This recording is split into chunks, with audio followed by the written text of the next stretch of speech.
Dinesh is, among other things, a New York Times best-selling author. He's a policy analyst. He's a political commentator. Most recently named the president of the King's College in New York City, right there at the Empire State Building. He's been called one of the top young public policy makers in the country by Investor's Business Daily. New York Times named him one of America's most influential conservative thinkers, and the World Affairs Council has listed him as one of the nation's 500 leading authorities on international issues. Dan Barker's story is fascinating. He's called the good atheist. He graduated with a degree in religion from Azusa Pacific University. He was ordained to the ministry after developing Christian curriculum, music, and evangelizing for 19 years. Mr. Barker announced his atheism in 2 books, Losing Faith in Faith and Godless. And we opened for 15 minutes, opening from first Dinesh D'Souza. Thank you very much. It's a thrill and an honor to be here. I'm a little unnerved by this narrow podium. I'm relieved I remembered to wear pants. Mark, thank you for the introduction. I'm a little bit nervous because this is a very unusual debate in which my family, my wife, my daughter is in the audience. And we've lived here for the last 10 years or so in Rancho Santa Fe. I'm very pleased that this debate has come together so well. And we're here to discuss a really important topic, which is religion, is belief in God, good or bad for the world? I do want to say that I'm going to be focusing a little bit more on Christianity, partly because it's my faith, partly because it's the faith that has defined the West. And also throughout the debate, I want to emphasize that I'm going to be arguing on the basis of reason alone. In other words, at no point will I appeal to Scripture or revelation or sacred texts. This is an argument in a university setting, and it's an argument that I hope will be focused on history and philosophy and science if need be. In other words, it's an argument based upon the common language of reason. Now, in thinking about religion and its impact on the world, I want to begin by asking, what has Christianity done for America or for the West? And to answer this question, one way to think about it is to ask, what would the world be like? What would the West be like? What would America be like if there wasn't Christianity, if there had never been a Jesus? Now, very often people examine the question of is America Christian by looking at things like, were the founders really Christian? Did Ben Franklin go to church? What were George Washington's theological convictions? I'm not going down that road so much. I want to look at the core values that define our secular society. I want to look at the values that secular people, not just religious people, affirm. If you read the books of the so-called new atheists, including Dan's, and you ask what are the values of that the atheists cherish, you'd have to say, well, they believe in the idea of the individual. They champion compassion as a social virtue. They talk about the equal dignity of women, the abolition of slavery. Science is affirmed as a kind of valuable way to discover the truth. So these are, if you will, secular values. And yet, ironically, if you make a list of them and you take a look at it, you see that these secular values came into the West, and in some cases into the world, because of Christianity. How do we know this? Well, one way we know it is we look to other cultures to see if we can find the values over there. Consider the value of compassion.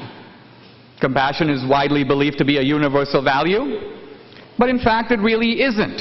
If there was a famine tomorrow or an earthquake in Haiti or Rwanda, you can almost predict the reaction. All the Western countries would rally.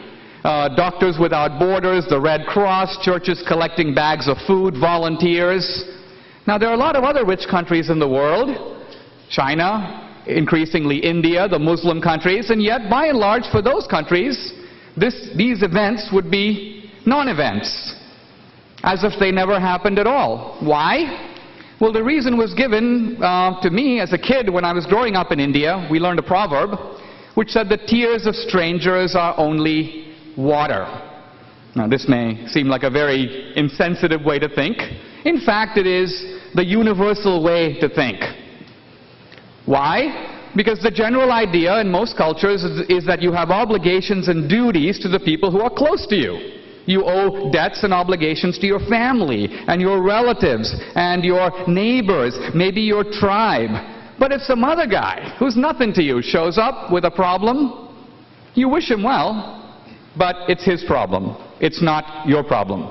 So only in the West does compassion, this idea of universal brotherhood, emerge as a core value. And by the way, it does not emerge from ancient Greece and Rome. It doesn't emerge from pre-Christian antiquity. Why? In fact, in pre-Christian antiquity, compassion was not even considered a virtue. Aristotle makes a list of the virtues. Compassion does not appear on the list. When he talks about it, he calls it pity. He treats it as a vice. So compassion becomes a virtue only with Christianity. Consider the idea of the dignity of the individual. That was not an important value in ancient Greece and Rome either. The Spartans would take the sick or unwanted child, stick it on the hillside in the winter, happy to find it dead in the morning. And even the great thinkers of ancient Greece, Plato, Aristotle, knew about this and viewed it with equanimity. It was for them no big deal.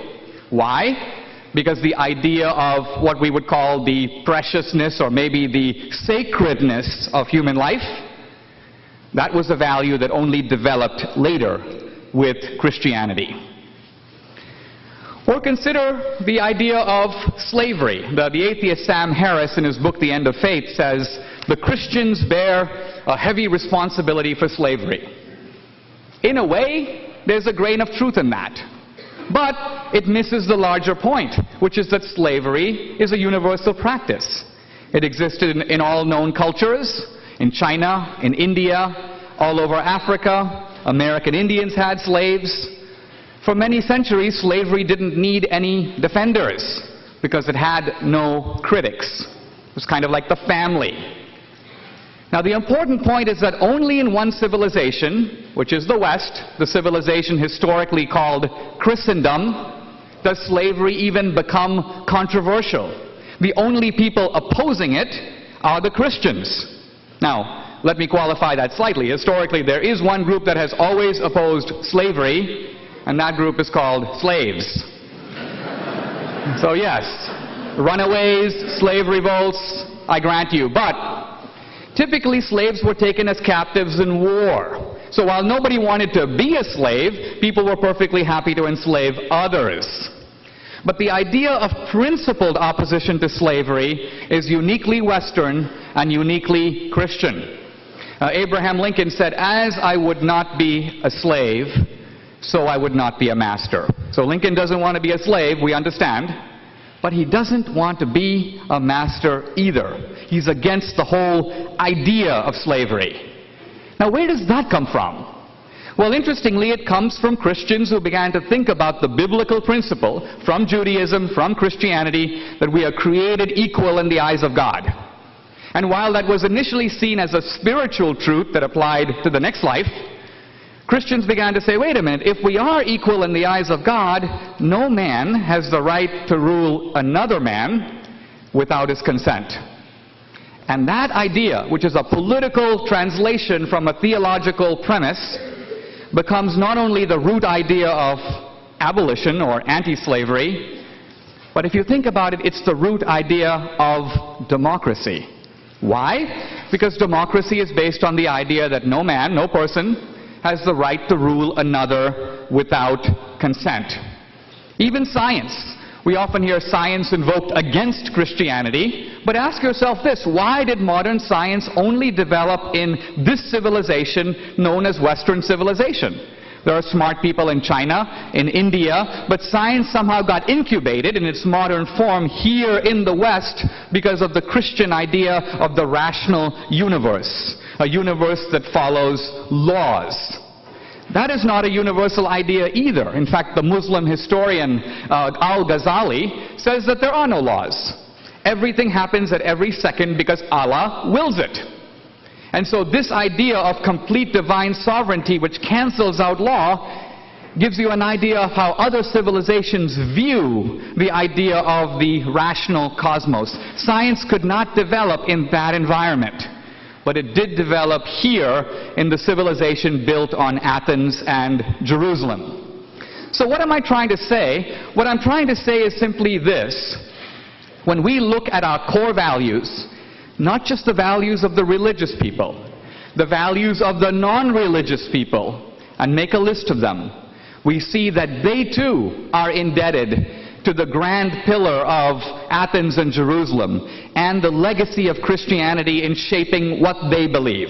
It's almost as if even the atheist is standing on a Christian mountain. Now, the atheist may ungratefully refuse to acknowledge that and try to kick the ground out from under him, but the historical fact is that if it wasn't for Christianity, the atheist wouldn't be standing here affirming the things that he does. So the point I want to make here is that this is one way in which religion, but specifically here Christianity, what has it done for the world? It has shaped the most core values by which even secular people live. If you think for a moment about science, the vast majority of the great scientists of all time have been believers. If you think, for example, of Newton or Galileo or Kepler or Michael Faraday, and the list goes on, you find that about 90% of all the world's greatest scientists have in fact been believers. And so this alleged incompatibility between science and religion is a kind of recent made-up myth. Now, while it's very easy to emphasize the achievements of Christianity, I do want to address head-on, because I think this is a road that Dan will go down. I want to answer the question of, is Christianity and religion in general responsible for the crimes of history? This is a topic we may come back to, but I want to emphasize that there is a molecule of truth in what the atheists say, but only a molecule. The molecule of truth is that the Islamic radicals do bad stuff in the name of God. But I don't even think that they're representative of Islam, and even if they were, this would not apply to any other religion. Where are the Buddhist suicide bombers? I'm still waiting for them to show up with their Dalai Lama uniforms, but it hasn't happened. There's nothing in Christianity that's equivalent to Bin Laden or Al-Qaeda. But people say, well, wait a minute, what about the Israelis and the Palestinians? Aren't they fighting about God? No. They are in fact fighting about land. Well, what about the Hindus and the Muslims? They are fighting about Kashmir. And similarly in Northern Ireland, they aren't fighting about the Eucharist or transubstantiation or some fine point of theological doctrine. They're fighting over which bunch of guys gets to rule that country. Self-determination, not God, is the driving motor of the conflict. And then historically, we often hear atheists shedding crocodile tears over the crimes of Christianity. Oh, the Salem witch trials, 19 people were killed. Yes, that's 19 too many, I grant you. But while the atheists are weeping about people killed 200, 500, or in the case of the Crusades, 1,000 years ago, they often ignore the vastly greater crimes of atheism, which are much greater in magnitude and more recent in duration and are still going on. And people say, well, are we talking about like Mao in China or Stalin in Russia or the Nazi regime in Germany? And I go, that is just the tip of the iceberg. It is true that those three regimes, in a very short space of time, about 60 years, did manage to kill something on the order of 100 million people. But that doesn't even count a procession of Soviet dictators from Lenin through Andropov, Chernenko, Brezhnev. It doesn't count Kim Jong-il, Fidel Castro, Ceausescu, and Verhoeven. It doesn't count Pol Pot. Pol Pot was the ruler of Cambodia in the aftermath of the Vietnam War. In 3 years, his Khmer Rouge wiped out 2 million people. 2 million! Even Bin Laden, in his wildest dreams, does not even come close. So my conclusion is really nothing more than an objective one, namely atheism, not religion, is responsible for the mass murders of history. When we compare things and look at religion, we've got to look at the alternative, because we're going to be living this way or that way. We've got to balance out the ledger. And when we look at the ledger, on the balance of things, we have to say that if Christianity had not existed, this world would be a much darker place. And I think even those of us who are not believers can at the end of the day say, thank God for Christianity. Thank you very much.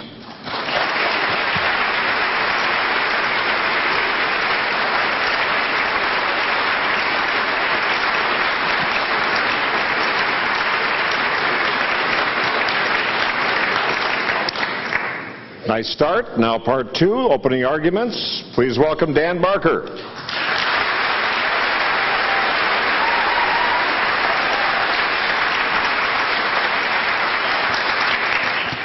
Thank you, Mark. Thank you, Dinesh. Thank you, Nicole, and all you groups that helped to organize this event. And what's his name? Don, thank you for your support. Nice to meet you. There's also a secular student group on campus called Rational Thought. If you're an atheist or an agnostic, look them up.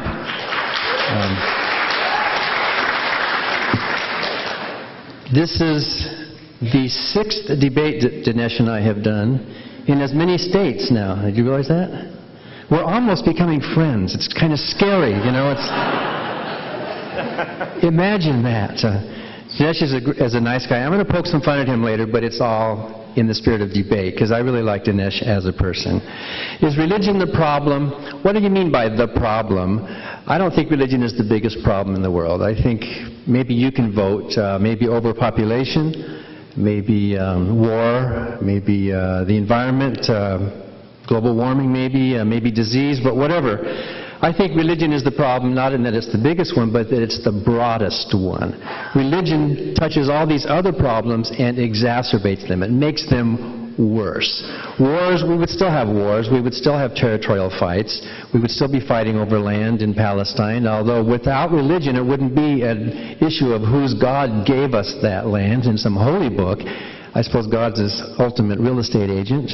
But it would just be a human conflict. When religion gets into the mix, it makes things worse. If we got rid of religion, the world would be much better off, but we would still have conflict. Because religion actually does the opposite of what Dinesh says. Religion clouds moral judgment. Religion makes it more difficult for us to have moral judgment. During my rebuttal, I will respond to the points that Dinesh made and point out the fallacies that he's committing and the dots that he is not connecting. But I first want to talk about religion in general here. 4 brief things. We can't say much in 15 minutes, but religion is untrue. Religion is divisive. Religion is morally compromised. And religion is irrelevant and unnecessary.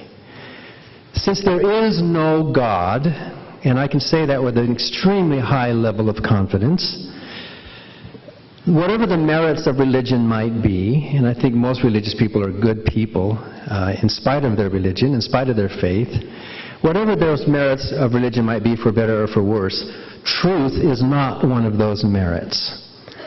The reason we can say that there's a high level of confidence that there is no God is because there's no evidence. If there were evidence, by now someone should have won the Nobel Prize for pointing that out. We wouldn't be having debates like this. There's no evidence for a God. There's evidence for belief, there's evidence for a lot of things, but not for a God. There's not even a coherent definition of a God that we can even try to test.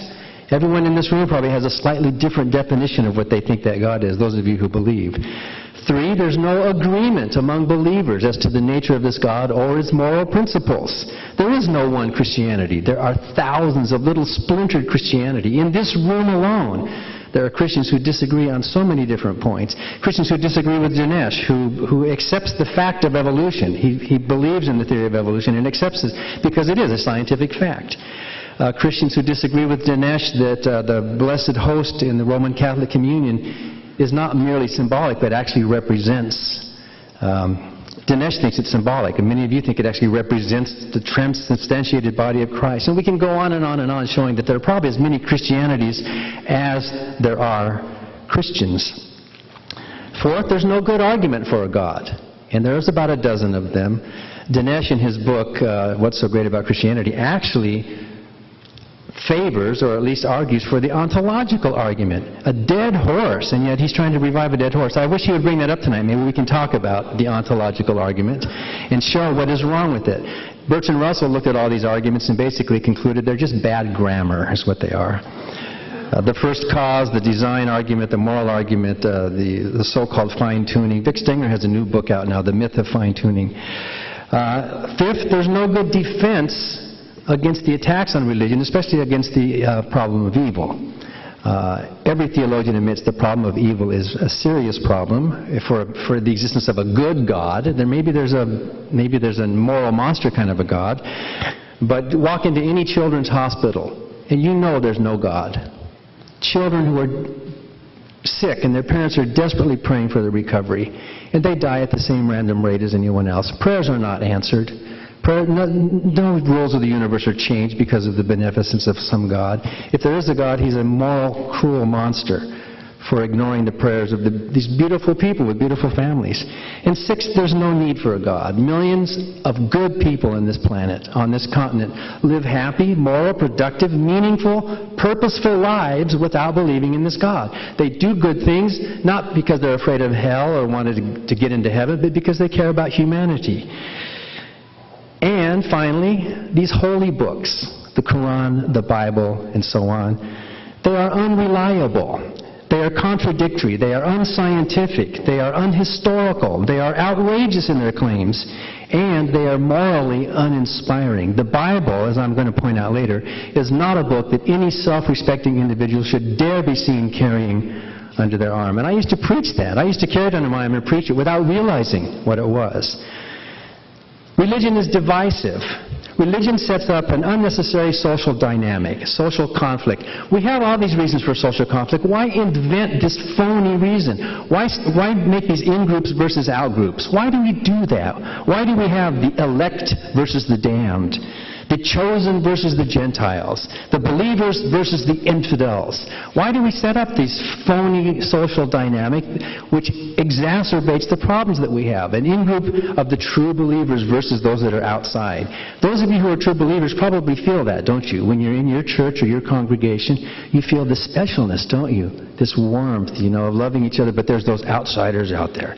There's those secular humanists. Ooh, what are they? They're threatening our country. And you have this feeling that we are called and special in some way, and we have a truth that I used to preach that, and I used to feel that.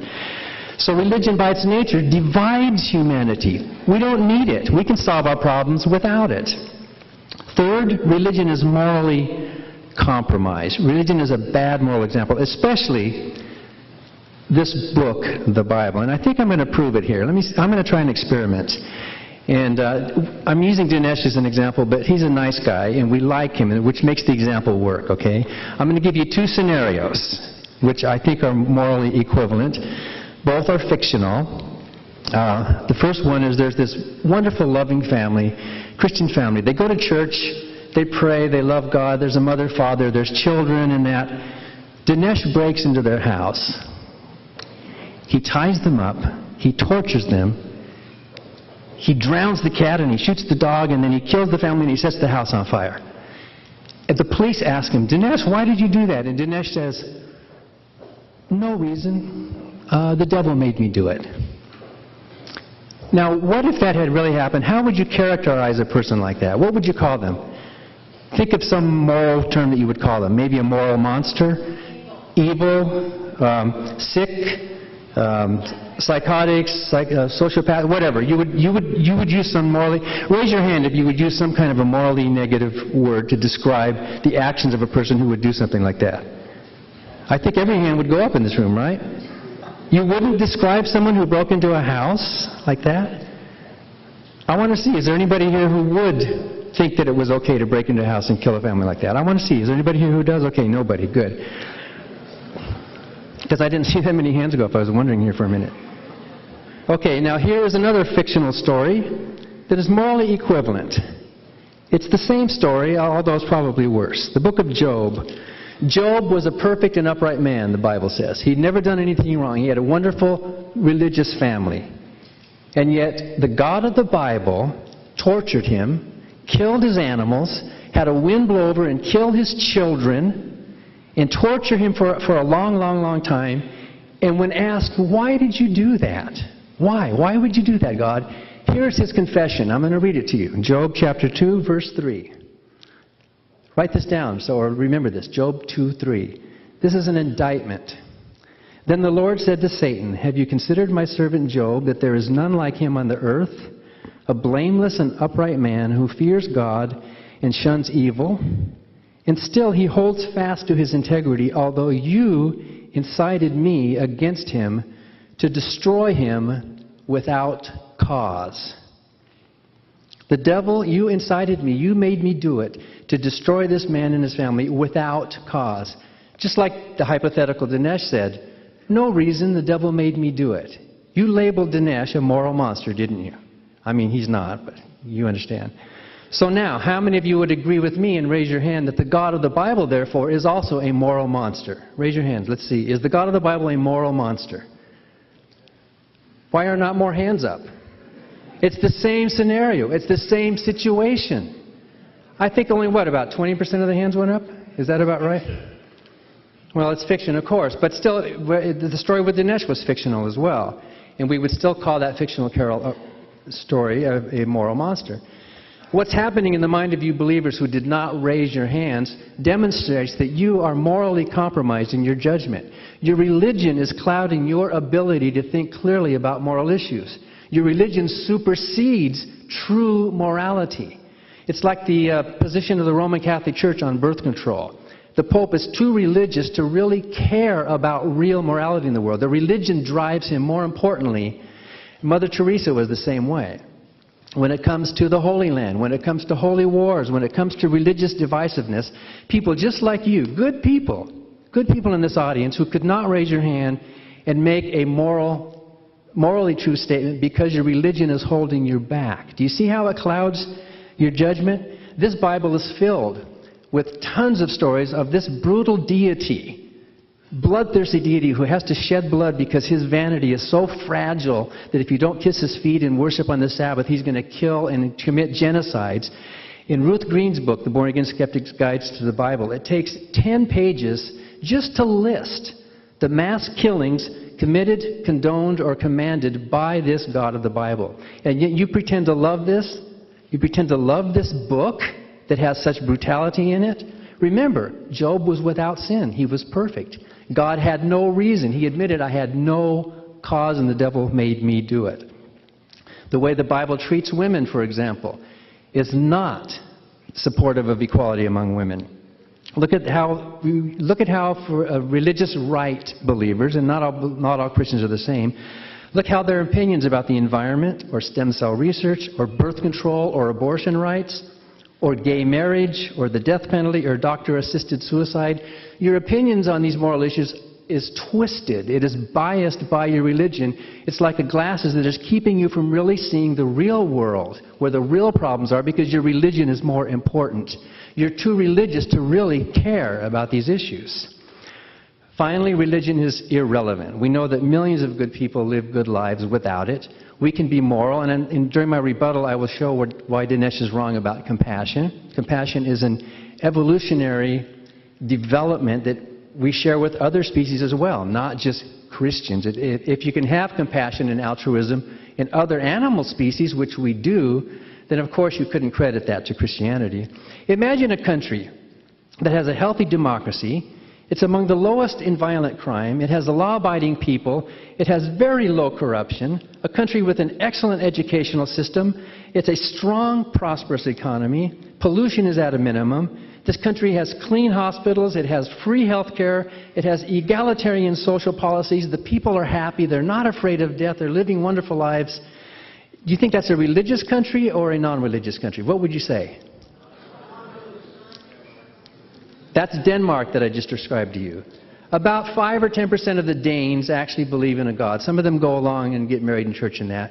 They are a non-religious society. The Nordic countries, Holland and other countries like that, we notice, Phil Zuckerman in his book, Society Without God, points out that the countries that are better off by almost every measure are the countries that are the least religious. The countries that are struggling and developing and having a hard time, they're the ones that tend to be the most religious. We don't need religion to be good. Values don't reside in a Bible. Any of these values that Dinesh talks about, democracy, the consent of the governed, equality and liberty, and religious liberty especially, free speech and scientific inquiry, these values that we in the West and now in the rest of the world, most of the rest of the world are coming to value, they do not originate from Christianity. I'm going to point out that what Dinesh has done is he's committed to what's known as the genetic fallacy during the rebuttal. They don't originate from Christianity. If they do, we should be able to connect the dots. We should be able to take those values that we have and connect it to the book. Christianity is based on a book. This book does not have those values in it. The word freedom, for example, only talks about freedom from sin. The word peace in the Bible is not true peace like we talk about. It's pacification. It's a military thing. So, since religion is divisive, since it is morally questionable, since it is not true, and since we can get along fine without it, religion is an unnecessary problem in the world that the world would be much better off without.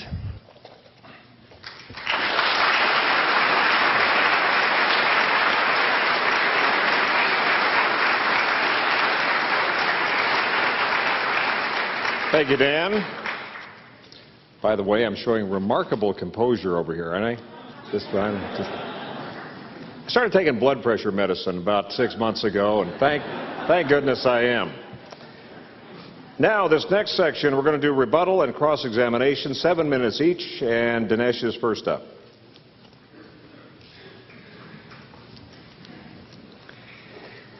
I believe it was Winston Churchill who said after the Boer War, it is always exhilarating to be shot at without result.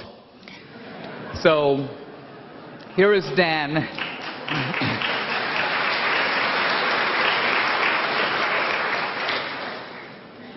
And you might be wondering why we're at it again since this is our 6th debate. I feel like I should give Dan a chance to win. Now, if you listen carefully to Dan, you realize how shockingly irrelevant his comments are to the topic that we are here to discuss. We're here to discuss whether religion has been a good thing or a bad thing for the world. So religion is a fact. It's a social fact. There are hundreds of millions of people worldwide who are religious. On the balance, are they making the world better or worse? We're not talking about a text or a verse or a parable. We're talking about the real world. And poor Dan spent some time talking about why religion isn't true. We can have and have had debates about that. Or you can spend a lot of time talking about whether or not religion makes sense, or what it says in the book of Job. Now, Dan was raised as kind of a fundamentalist. And what I mean by that is a kind of literalist who reads the book almost as if there's no parable, no metaphor, no ability to take the larger picture. He's the kind of guy who would, for example, read Macbeth and get really scared by the ghost. Or say, poor Shakespeare, what a clown, what a fool. He's making up things that don't exist. But anyone who goes into a literature class realizes there are deeper lessons in that text, and intelligent people can excavate those lessons, and you can't point the finger and say, you Shakespeareans are nuts, because you go around acting as if there are ghosts. You've got to prove that religious people are acting that way. You've got to judge religious people by how they actually read these texts. So let's take, for example, the book of Job, since Dan spent a good bit of time focusing on that. Here's the first line. There was once in the land of Uz a man named Job. Right away, the intelligent reader realizes there was once upon a time. What is that? Parable. Fable. And by fable, what I mean is not myth. Fable means a lesson, a fable is a story that is true in a deeper sense.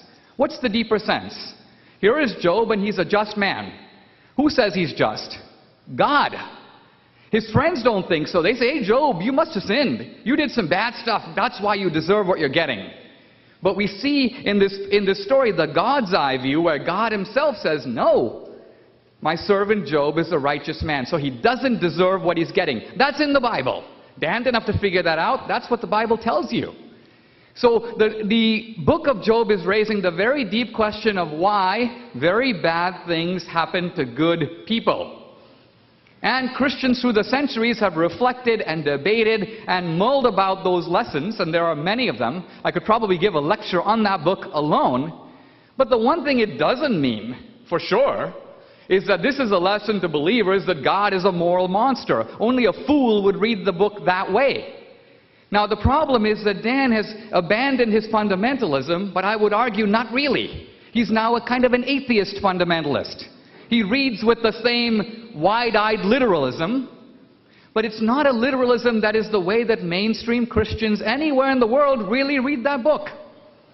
Now, Dan talks, for example, about religion being divisive. And he says it's divisive because, well, I guess people disagree about it. And why is religion divisive? It's divisive because we are trying to get at a truth that is experiential and felt from within, but people experience it differently. Now, experience, by the way, cannot be written off so easily. Dan says there's no evidence for God. Well, here's one piece of evidence worth thinking about, and that is that 95% of all the people in the world, in one way or the other, experience God. Can you write off that experience? Are they all having hallucinations? Think about this. If we go to a village, and let's say we come from Mars, we know nothing about the village. And in this village, there are 100 people, and 95% of them know a guy named Bill. And you say, how do you know this guy Bill? They say, well, we have an experience of him. We communicate with him. We relate to him. We know Bill. But let's say that there are 5 guys who don't know Bill. In fact, 2 of them don't even think there is a Bill. They think that the other 95% made him up. So now I ask you, what's more believable? Is the atheist premise more believable, that actually there is no Bill and the 95% of people are flatly lying? Or is it more likely that there really is a Bill and 5 of the people just don't know the guy? What is more likely on the face of it? In other words, the fact of religious experience is worth taking seriously. One of the most astonishing things, look at this ridiculous rational society on the campus. What does that imply? The rest of us are irrational? Why? Simply because we don't agree with them on something like, is there life after death? The truth of it is, none of us has been to the other side of the curtain. We don't know for sure, but neither does Dan. The truth of it is, I have faith in life after death, and he has faith that there isn't life after death. But the poor man has deluded himself into thinking he's got a rational position. He's got some kind of evidence. What evidence? Has he interviewed dead guys? Has he been to the other side of the curtain? He has no evidence whatsoever. And so this rationality is a kind of a pose. Here's the point to remember at the end of the day. We are dealing with a deep fact of universal experience, something that has brought happiness and consolation to hundreds of millions of people. Consider death. We're all going to have to face it. Dan says, well, they tell religious people on their deathbed that they're going to believe in an afterlife. The truth of it is, religious people derive meaning, the sense of the sublime, a way to teach morality to their children. These are the practical benefits that religious belief delivers in the world. What does atheism deliver by comparison, except, if you will, a happy-face counsel of complete despair?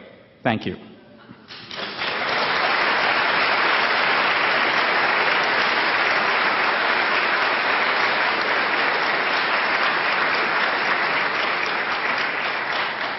So far, so good on time, right, Justin? Justin, right? Just in time. I just figured that out. Just in time. So I remember. Justin. Dan, your turn. So before you start the clock, were we supposed to do cross-examination? Was that supposed to be the deal, or what? Let me go back to the original notes. Oh, we do rebuttal first, and then we do cross-examination It's as I said at the outset here, rebuttal and cross-examination, 7 minutes each, and then there's a second rebuttal. And then mud wrestling after that. I'll win the arm wrestle, I bet you. Because there's supposed to be a time where we talk to each other, right, in this thing? No? I think that's next. All right, second rebuttal then. All right. Winston Churchill was not being shot at. He fought in the Boer War, but he was a prisoner in a vehicle, and there was actually a fight that broke out, and there were bullets flying, but he could have been hit by any side, and so it must have been exhilarating to survive that, but he was not being shot at. But I have actually Dinesh in my sights. I can see him, so you're much more of a target than Winston Churchill was. And I think I'm shooting at you with some effect tonight, Dinesh. Dinesh, as I said earlier, is committing what's known as the genetic fallacy. Christianity is not the source of all these Western values. It's the Enlightenment and science and liberty that are the source of Western values. The fact that they happened when the church was in control is the genetic fallacy confuses an origin with a cause. It would be like saying that E equals MC squared is a Jewish concept. Or that when you take an algebra exam, you are performing an Islamic ritual. Right? That's the genetic fallacy, because it happened in the mind of a person who happened to be a certain believer. Therefore, you can credit it to the source. The source of Christianity is the Bible. Dinesh has never yet once, in all 6 of our debates, connected any dots between the source of Christianity, those teachings in the Bible, and these, what I think are wonderful American and Western values of liberty and equality. So let's ask Dinesh, please connect the dots. Please show us, where is there democracy in the Bible? It's not there. Slavery? Are you kidding? Jesus was pro-slavery. The Bible was pro-slavery. The churches in the South and some in the North used the Bible to continue to justify slavery. Jesus displayed his compassion to the world by suggesting that there are some slaves that you should not beat as hard as others in Luke chapter 14. He never once spoke out against slavery. Why didn't this wonderful moral example say something that, by the way, slavery is a bad idea? Yes, slavery was a universal human condition, but the fact that the abolition of slavery happened in the West doesn't mean it's because of Christianity. It's in spite of Christianity. Christianity has been, and in its Bible, is still pro-slavery. There's verses in there about how to buy and own slaves, and there's nothing anti-slavery. In fact, did you know that the early abolitionists were called infidels? Because they were going against Christian teachings. The word infidel was synonymous with abolitionist in the early time. They were religious liberals, like the Quakers and some of the others. They were religious people who were bucking. They were going in spite of their faith. Dinesh refers to some biblical principle that we are created equal in the eyes of God. I don't see that in the Bible. You do see that Christians are told to create each other equal. And in James chapter 3, you talk about neither slave nor free, male nor female, Jew nor Greek. But that only applies to baptized Christian, and it specifically, if you read it in context, keep reading chapter 4, specifically excludes Arabs. So in America, if that principle of equality comes from this verse in the Bible, Americans ought to exclude Arabs and, of course, Muslims today. Read that. Dinesh doesn't know his Bible. He doesn't know how to connect any dots between supposedly Christian principles and the principles of the Enlightenment.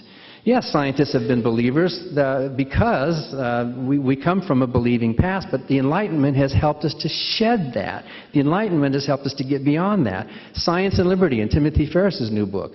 Not only does science need liberty, but liberty needs science. You need to be free of authoritarianism, and yet the Bible says we all must submit, bring into captivity every thought unto the obedience of Christ. These are not Christian principles that Dinesh is promoting. These are human principles. All religions have good in them. All religions talk about peace. That's a human value. Compassion and altruism and sharing and cooperation in society, these are things that evolved within us because we are social animals. All religions have them, and those are good values. Those are humanistic values. To judge whether a religion is good or not, if you want to say Christianity is good, you're judging it by a standard outside of Christianity. And what is that standard you are using to judge whether Christianity is good or bad? It's the standard of humanism. Does it cause harm to human beings or unnecessary harm? Is it helpful? Is it compassionate? We have had these values.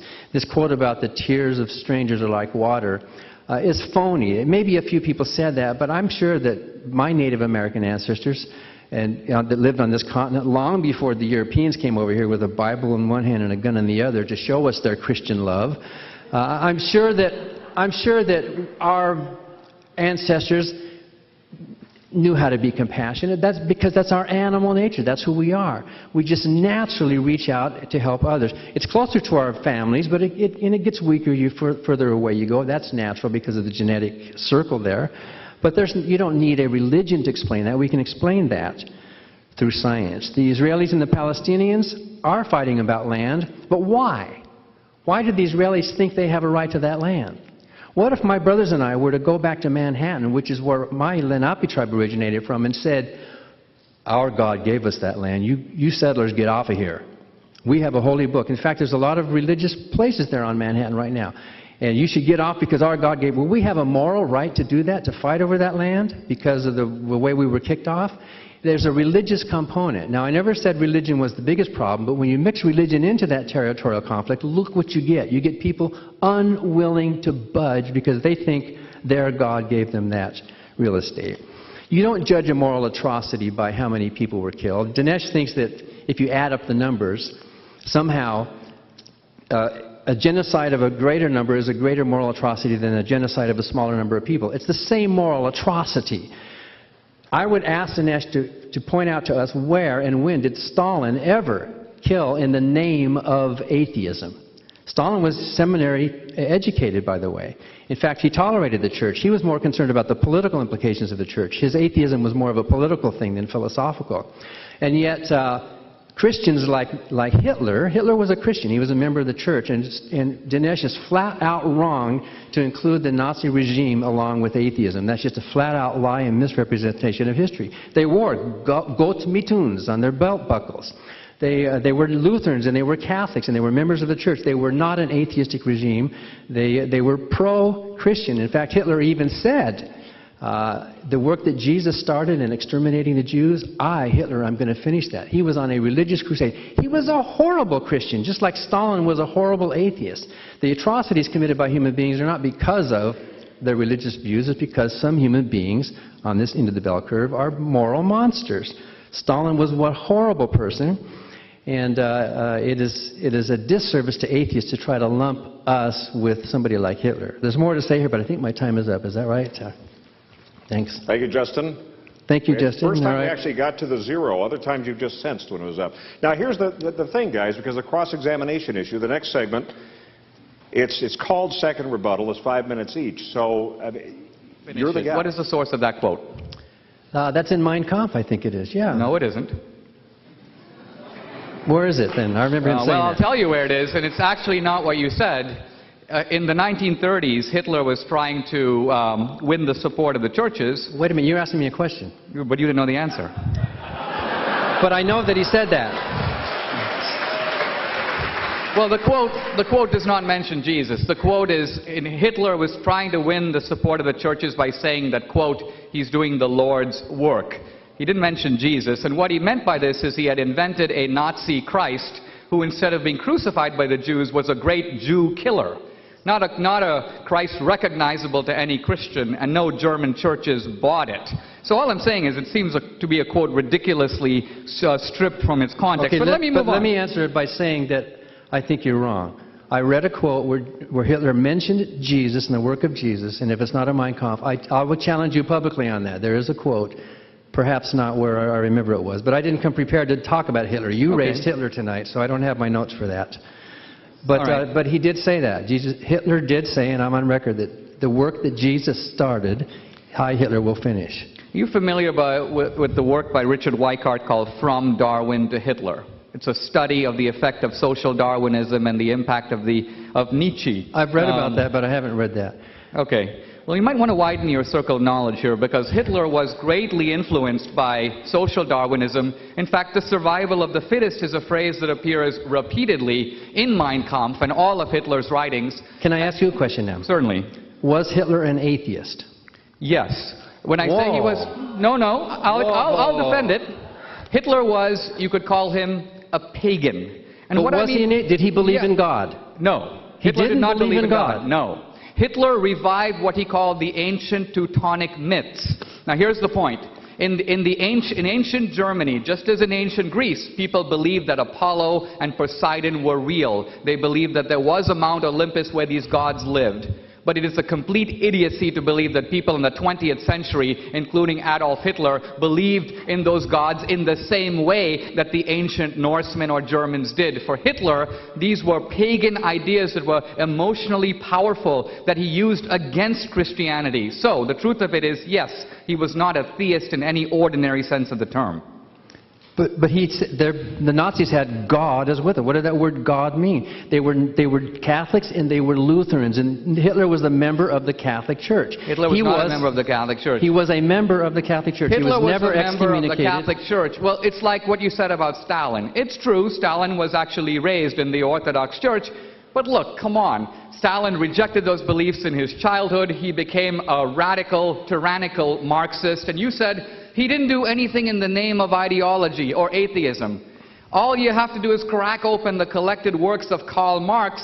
It's very clear that the atheism isn't incidental. It's a central part of the communist scheme. Marx says that religion is the opiate, or the opium of the masses. It blinds you to social injustice, and you've got to get rid of it to create the new man and the new utopia, freed from the shackles of traditional religion. So there it is. It's right in Stalin's Bible, which is to say Karl Marx. And if you want Christians to take responsibility for the bad things done in the name of Christianity, why don't you take some responsibility for the bad things done in the name of atheism?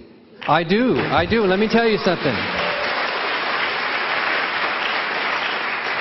I can't apologize for Soviet communism, of course, but since Stalin was a human being, like I'm a human being, I apologize as a human being for that horrible human thing he did. He was a horrible atheist. But will you produce a quote from me where Stalin himself said, I am doing this in the name of atheism to convert people to atheists, to destroy the church. In fact, he had a concordat with the church. He was in favor of religious liberty. He was opposed to the political influence of the church, not the spiritual influence. And please provide for me a quote where, unlike for Christianity, where Hitler credited Jesus, and where the Inquisition credited the God, give me a quote from Hitler where he did it in the name of atheism, for atheism, not simply just as a bad guy. Well, I'm not saying he did it as a bad guy. He was a bad guy. I think that in tracing historical influence, like what are the things that motivated Stalin? Stalin didn't write a book. He didn't write a Mein Kampf. You're not going to find a quote from Stalin. He usually spoke with the bludgeon.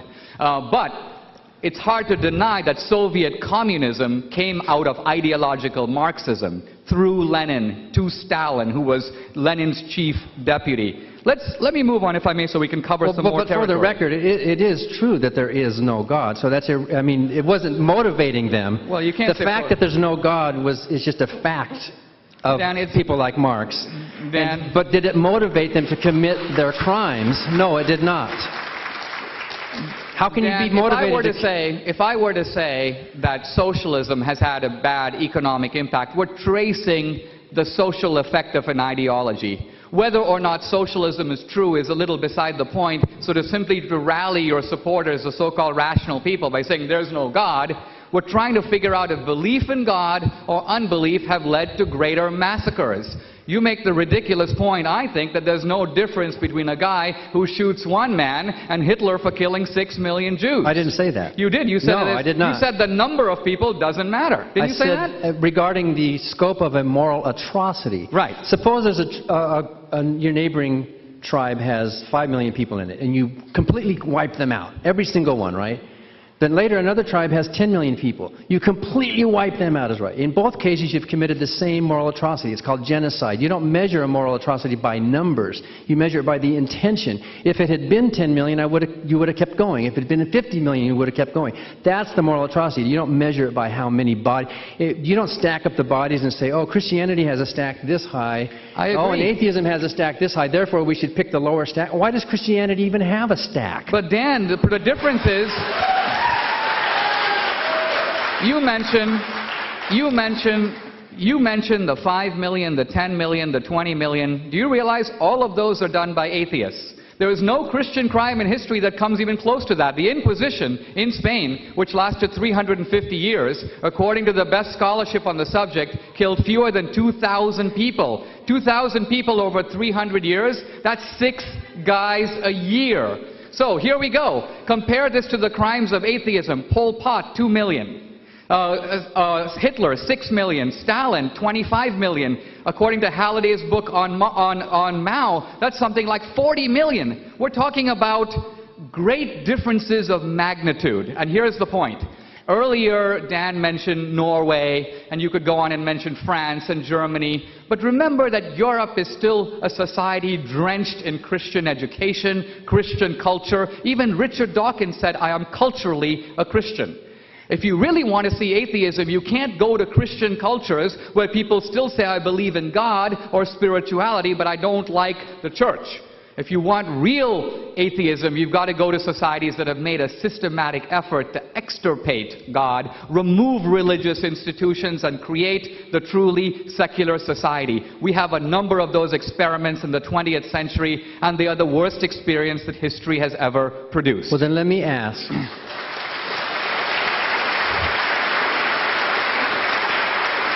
Let me ask then, are there any real atheists in this audience tonight?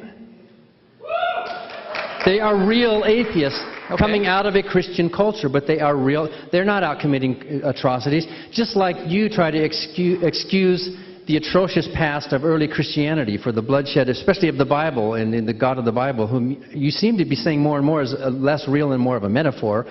And don't blame modern Christians for the crimes of the past. In the same way, you don't blame atheism for Stalin, you blame an atheist. You don't blame atheism. You said that these crimes were committed by atheism. They were committed by an atheist. Yes, atheists commit crime, but there was no atheism behind trying to commit these. This was just a tyrannical, bloodthirsty dictator who wanted power. It wasn't because he was trying to convert people to atheism. Yes, he was. But in Christianity, no. In Christianity, the atrocities were done in order. The missions, these bittersweet, ugly, beautiful missions in California that you go up the coast, were built by slave labor because of the Catholic Church wanting to convert. There was a genocide, it was a killing, it was an enslavement, it was a demeaningness, it was a robbing, it was a horrible act done by Christians for Christianity in order to convert to Christianity. That's a direct connection between your faith and a moral atrocity. All right. Well, atheism doesn't make any claims like that. It's simply the absence of a belief. Well, first of all, if there was... First of all, Stalin very much wanted to extirpate Orthodox Christianity from Russia. That's why he shut down the monasteries, he locked up the priests, he killed them and tortured them, and the church is only now staggeringly trying to recover in the last decade or so. Why did Stalin do that? If he didn't care, the truth is he did care. He saw religion as the enemy. He worked assiduously to get rid of it. Now, compare Dan's moral compass with the missions. The missions were established to Christianize the Indians. The genocide that Dan is talking about is largely the fact that the white man brought to America diseases to which the American Indians had no immunities. The large number of native Indians who were killed died not at the hands of the sword or being beaten on the head with a Bible. They died because they got malaria and smallpox and other illnesses. Now, is that a tragedy? Yes, but it distorts the meaning of genocide beyond all recognition to call a communicable disease. By the way, the Black Plague wiped out a third of Europe. That came from Asia. That wasn't genocide. So we've got to keep moral discrimination when we talk about history, and simply to lump things together which you don't understand very well, that's not very good history. They were enslaved. They were locked up. They were worked to death. Those beautiful, loving people who lived on this land were invaded by people with guns and Bibles who thought they had a moral, religious right. And they were locked into these places. They lived in squalor. They were taken advantage of. They were, many of them were actually beat on the head with swords and Bibles. So why are you trying to minimize? Why don't you step up to the plate and apologize for Christianity like you're asking me to do for atheists? Are we out of time? My ancestors were Hindus.